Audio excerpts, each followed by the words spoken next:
Price the Lord, hallelujah. Today with Jesus.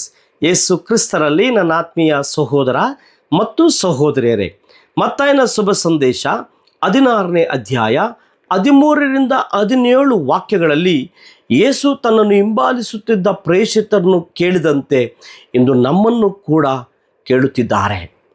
ನರಪುತ್ರನನ್ನು ಜನರು ಯಾರೆಂದು ಹೇಳುತ್ತಾರೆ? ನೀವು ನನ್ನನ್ನು ಯಾರೆಂದು ಹೇಳುತ್ತೀರಿ? ಪ್ರಿಯರೇ, ಯೇಸುವಿನ ಕಾಲದಲ್ಲೂ ಪ್ರಸ್ತುತ ಕಾಲದಲ್ಲೂ ಕೆಲವು ವರ್ಗದವರು ಇಂದಿಗೂ ಕೂಡ ಯೇಸುವನ್ನೊಬ್ಬ ಪ್ರವಾದಿ, ಸಂತ ಅಥವಾ ದೇವಮಾನವ ಎಂದು ಹೇಳುತ್ತಾರೆ. ಆದರೆ ಕೆಲವರು ಕ್ರೈಸ್ತರಾಗಿದ್ದರೂ ಕೂಡ ಯೇಸು ಯಾರೆಂಬ ಅರಿವೇ ಇಲ್ಲದೆ ಜೀವಿಸುತ್ತಿದ್ದಾರೆ.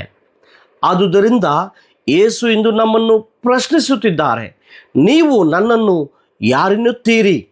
ಪ್ರಿಯರೇ, ಪೇತ್ರನಂತೆ ಯೇಸು ಅಭಿಷಿಕ್ತರಾದ ಲೋಕೋದ್ಧಾರಕ, ಜೀವ ಸ್ವರೂಪ ದೇವರ ಪುತ್ರ ಎಂಬ ನೈಜ ಸತ್ಯವನ್ನು ಅರಿತವನು ಧನ್ಯನು. ಏಕೆಂದರೆ ಈ ಸತ್ಯವನ್ನು ನಮಗೆ ಶ್ರುತಪಡಿಸಿದ್ದು ಮನುಷ್ಯನಲ್ಲ, ಸ್ವರ್ಗದಲ್ಲಿರುವ ತಂದೆಯಾಗಿದ್ದಾರೆ. ಆದುದರಿಂದ ಇಹಲೋಕದಲ್ಲೂ ಪರಲೋಕದಲ್ಲೂ ಯೇಸುವೆ ನನ್ನ ಪ್ರಭು, ನನ್ನ ರಕ್ಷಕ, ನನ್ನ ಜೀವಂತ ದೇವರು ಎಂಬ ನೈಜ ಸತ್ಯದ ಅರಿವುಳ್ಳವರಾಗಿ ಯೇಸುವಿನೊಂದಿಗೆ ಈ ದಿನವನ್ನು ಪ್ರಾರಂಭಿಸೋಣ. ಪ್ರಭು ಕ್ರಿಸ್ತರು ನಿಮ್ಮನ್ನು ಆಶೀರ್ವದಿಸಲಿ. Praise the lord.